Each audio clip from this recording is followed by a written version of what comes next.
He's one of the most powerful people in Washington today, and he's got a brand new book out. It's called The Long Game.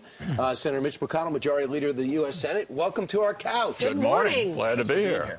Great, glad to have you here. Yeah, great job on the book, and I want to get to your whole background, but also there's some news in particular for your party. What about the news over the weekend that Bill Kristol, respected conservative columnist, says he's got a third-party candidate all lined up, more conservative than Donald Trump?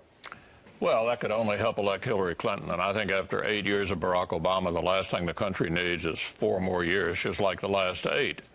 I think anything that divides the sort of the right-of-center world is not helpful, and I don't think it's a good idea to do anything that helps us elect Hillary Clinton. Are more and more people in the Senate or the establishment feeling the same way you are this morning?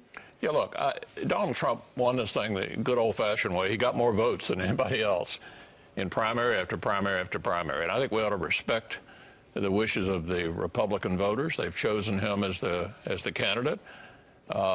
Look at the alternative. I mean, it's true that both these candidates are pretty unpopular, but from a policy point of view, why would anybody in the conservative world want to do anything to elect Hillary Clinton? Well, I don't know how much time you spent with Donald Trump, but what's your sense, if it were a President Trump, of how he would work with the Senate? Do you see a conservative trying to move a reform agenda through, or do you see a deal maker that would work with Democrats as much as Republicans? Well, look, what do you think? know, he's not going to be able to change the Republican Party. I mean, we know what we believe in. We have some differences with him, but I think he would have to adapt to where the sort of the right-of-center world is, and we do have some differences. But he brags about, being transactional and being a deal maker and all the rest. That's part of what makes things work in Congress. So given the alternative, I don't have any trouble at all supporting Donald Trump, and I hope everybody right of center does. What would a Hillary Clinton administration look like? Just like the last 8 years. Overregulating the American economy, slow growth.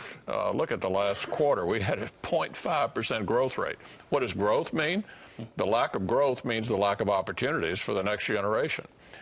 So, look, this has been a tough 8 years for the country. That's why people are in an angry mood. They want to go in a different direction. Hillary Clinton's not a different direction. In your book, you bring us behind the scenes what it was like dealing with President Obama. Talks the whole time, not much of a listener, has to prove, basically a paraphrase, prove to everybody in the room that he's the smartest in the room first. And you couldn't get him to budge on almost anything. It was Joe Biden was the only time you got things done there. Yeah, the president's a very smart guy, but I think it's a little bit grating for him to continue to try to impress you with his intelligence when you're in a meeting that you're trying to make some progress on things that needed to be done. Fortunately, he did delegate Joe Biden on several key occasions when we were threatened with the possibility that tax rates were going to go up. Biden was transactional. He didn't spend any time trying to convince me of what he knew he couldn't convince me of, nor did I spend any time trying to convince him that his arguments were wrong. We dealt with the areas that we could agree to and moved ahead.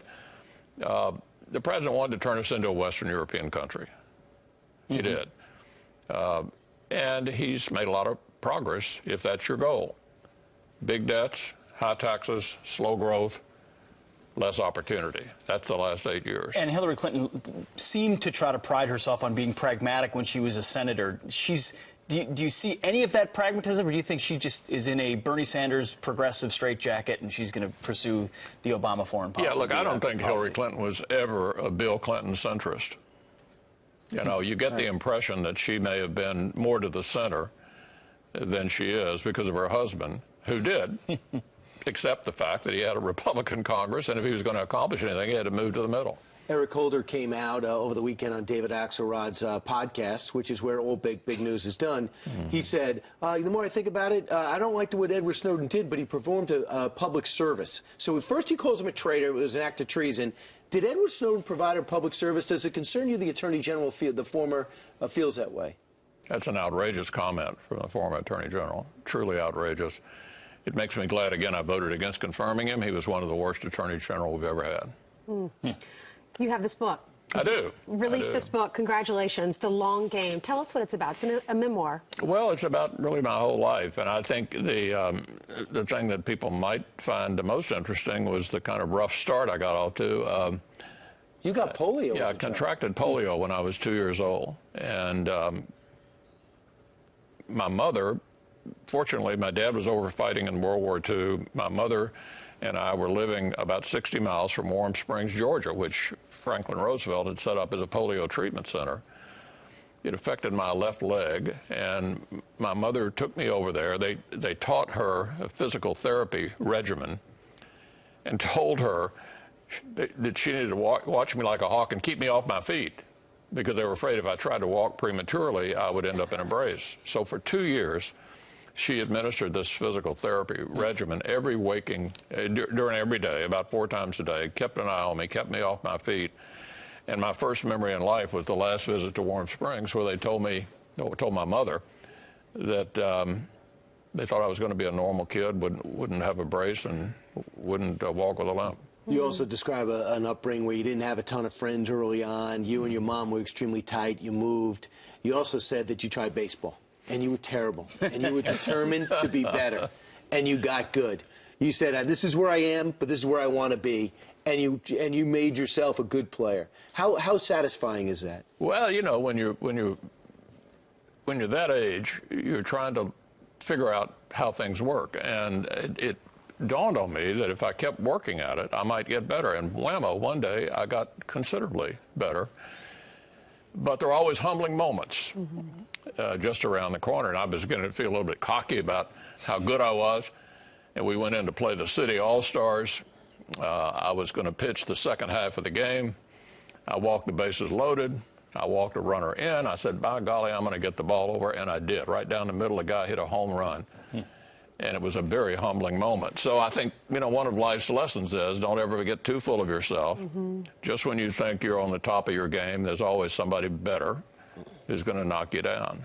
And for the quiet kid without many friends to become class president, got his taste of politics, becomes a majority leader in the Senate, which was always your goal. I think there's a lot to learn by reading your book and looking at your life.